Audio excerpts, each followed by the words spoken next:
everybody. Welcome to today's episode of BeingMe. We're honored to have the opportunity to speak with Michelle Singer and Taylor Dean from the organization Healthy Native Youth. Healthy Native Youth is an organization that promotes the health and well-being of Native youth through culturally responsive education and resources.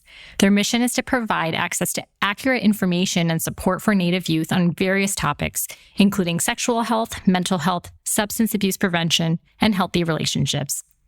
They work in partnership with Native communities to develop and implement culturally appropriate curricula and training programs that support young people's physical, mental, emotional, and spiritual health. Healthy Native Youth produces resources for Native teens and caring adults, including online educational materials, training workshops, and community-based outreach initiatives. Overall, Healthy Native Youth is dedicated to empowering Native youth to make informed decisions and lead healthy lives. In this episode, we'll deep dive into the issues facing Native youth, learn more about the outreach and support programs offered by Healthy Native Youth, and learn how the mental health community can better support Native youth. Michelle and Taylor, so happy to have you here with us today. Anything you'd like to add? Thank you so much. We're happy to be here with you. Yes, thank you. Well, what an impressive background you both have. We're so happy that you're here with us, and there's clearly a lot to talk about. So let's talk. Can you share about the term Two-Spirit and what it means, who it pertains to, and can anyone use this to describe themselves? Does it have to do with gender, orientation, or something else? I would love for you to educate us about Two-Spirit. I do think there is a lot of confusion about what the word Two-Spirit means, so I would love to clear some of that up. Two-Spirit is a term that was coined in the 90s. It comes from Anishinaabe teachings, and it refers to the social and spiritual role of queer people in Native communities. It is an umbrella term, and it can mean that you are gay, lesbian, bisexual, transgender, non-binary, or a multitude of these identities. It does not mean that you are two genders, although it could, depending on the individual. Many people who are queer and Indigenous identify with this term, but there are people who also don't identify with this term who are queer and Indigenous. And we're seeing an uptick in the word indigiqueer as an identifying term for Indigenous people. But either way, in the Native queer community, Native identities and their queerness are inherently linked and can't be separated from one another, is what we experience. And yes, Two-Spirit is a closed phrase. It's only for people who identify as Indigenous. And as I said, many people who are Indigenous and queer don't identify with this term as well. That's a really helpful explanation. I appreciate your shedding light on that.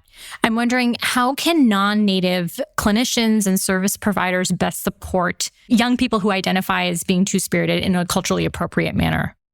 Here at the Northwest Portland Area Indian Health Board, we're very fortunate to have two projects. One is the Paths Remembered project, which has an amazing amount of materials for Two-Spirit LGBTQ around those who identify, those allies such as families, and then also for clinicians and providers.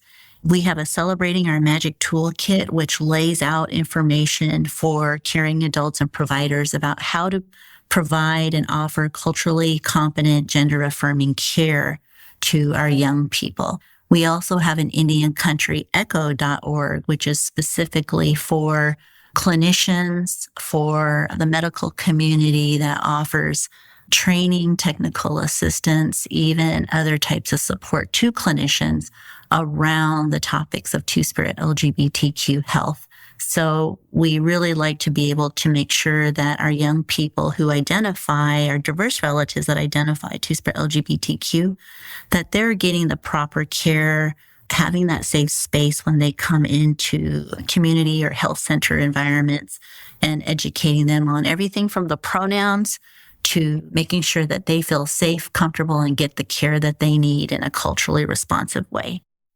Amazing. That is a much needed resource, and I am so appreciative of your putting it on our radar and explaining what it includes.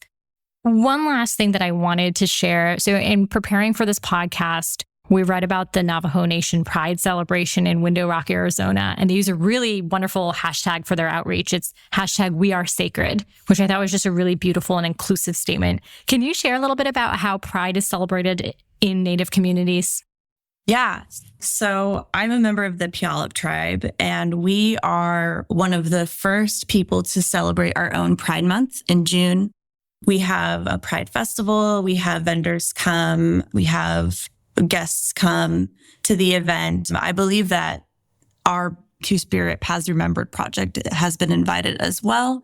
So that's one way that we celebrate in the Puyallup community. I don't know if Michelle knows much about that Navajo event that's going on, but I'm very interested. Yeah, the Navajo Nation is the largest tribe in the United States with the land base of the size of the state of West Virginia. The size of an event like that really underscores the importance of why we need to support our communities, our diverse relatives, our diverse youth, and come together to better support the health and the well-being of our Two-Spirit youth. And that means not only affirming our youth, but again, outreach to be able to have educational materials like what we're talking about here. How can we best be relatives? How we can best be allies? How can we best serve our people as a whole? A lot of these events, you'll see it's very local to that particular Indian nation. Everything from a powwow, it could be boothing with educational materials, there could be beading circles. We've seen drag shows. We've seen everything from walks to fun runs to community dinners. Again, all things are local, so it's really being specific to that community. And what we're also seeing is support groups for our young people coming together so they know that they see one another and they're not alone, that they can be proud. And then also to our communities, lifting them up and seeing how beautiful. It's beautiful to see a powwow when you see a Two-Spirit young person dancing out there amongst the beauty of the culture. It shows inclusiveness, it shows strength, and it shows that, yes, our young people, all people are sacred. That's so encouraging to hear. Thanks again, Michelle and Taylor, for being on the podcast today. But before we go, very last question for you.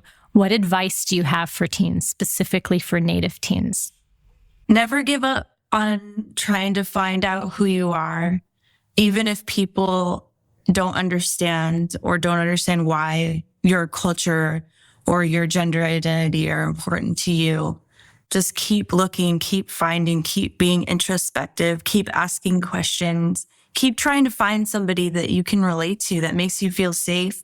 Just don't give up, because you will find it. I know I did. It took me many years to find people who understood me and saw me for who I was. But I'm so glad that I didn't give up looking.